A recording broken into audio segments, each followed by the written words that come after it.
Good evening সবাইকে। আরও একটা নতুন ভিডিওয়ে আপনাদের সবাইকে স্বাগত জানাই। চলুন আজ আপনাদেরকে ঘুরিয়ে নিয়ে আসি সাহেবপাড়া থেকে। থাম্বনেল দেখে তো আশা করি এতক্ষণে বুঝেই গেছেন আপনারা সাহেবপাড়াটা কোথায়। আরও জানতে দেখতে থাকুন, সঙ্গে থাকুন।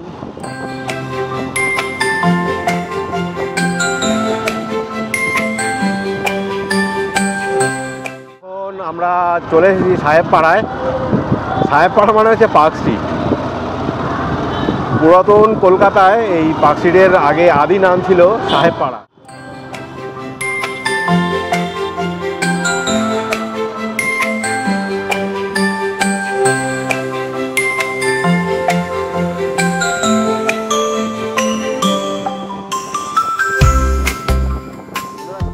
যদি এই ভিডিওটা ভালো লাগে তাহলে একটা লাইক, সাবস্ক্রাইব আর শেয়ার করে আমার পাশে থাকবেন।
ঝিরিঝিরি বৃষ্টি, সাথে এত সুন্দর লাইটিং, দারুণ লাগছে, দারুণ, অসাধারণ। শুধু ভিউটা দেখো, শুধু ভিউটা দেখো, পয়সা উসুল হয়ে যাবে।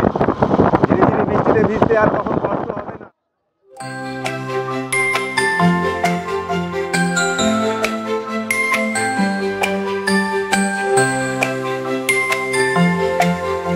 খাবারের দোকানগুলো আছে ডান দিক বাদিক মিলিয়ে, আর মেন গেটটা রয়েছে হচ্ছে বাদিকে, যেখান থেকে আমরা এসেছিলাম।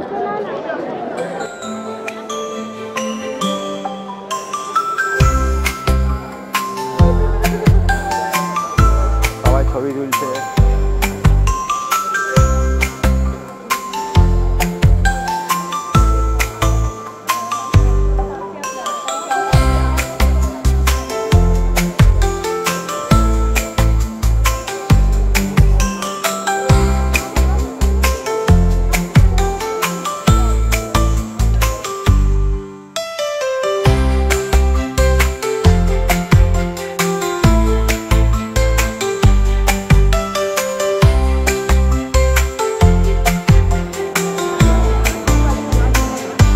সুন্দর কাবাব বিক্রি হচ্ছে।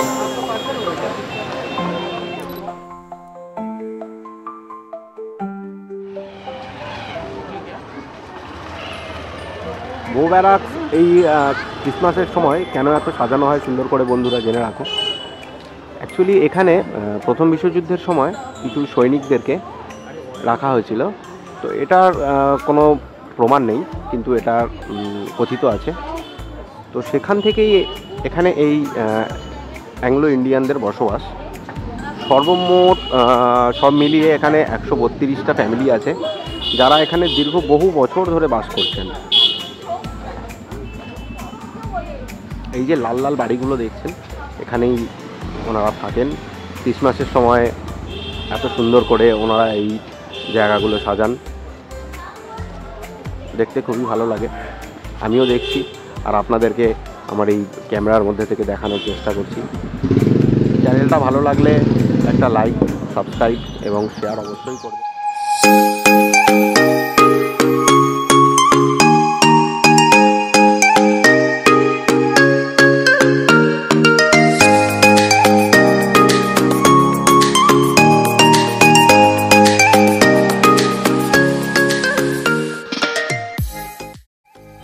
ভিডিওটি ভালো লাগলে বন্ধুরা লাইক, কমেন্ট এবং শেয়ার করে আমার পাশে থাকবেন। সবাইকে বড়দিনের শুভেচ্ছা জানিয়ে আজকের মতন এখানেই ভিডিওটা শেষ করলাম।